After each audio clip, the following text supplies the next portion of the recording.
এবারে ডাকসু নির্বাচন খুবই অনিশ্চিত, কারণ কে জিতবে মূল পোস্টগুলোতে এটা আসলে কেউই বলতে পারতেছে না।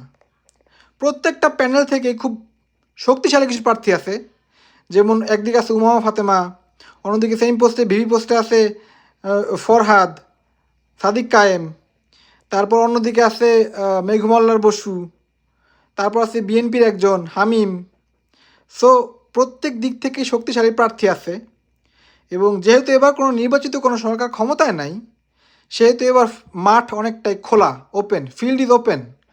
যে কেউই আসলে ডাকসু সভাপতি হইতে পারে, ভিপি বা জিএস হইতে পারে। তবে আমার মনে হয় যে জনপ্রিয়তার বিচারে আইদার উমামা ফাতেমা অথবা বিএনপির হামিম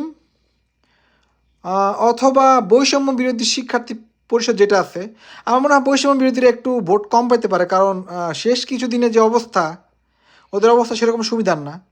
সো উমামা প্লাস হচ্ছে বিএনপির জোন, এদের একটু স্ট্রঙ্গার পজিশন আমার মনে হয়।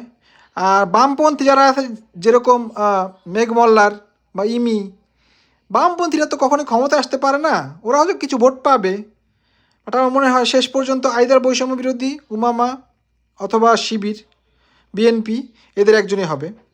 উমামার সম্ভাবনা খুবই বেশি। সো এবং বাকিরাও খুবই স্ট্রং কন্টেন্ডার এটাতে।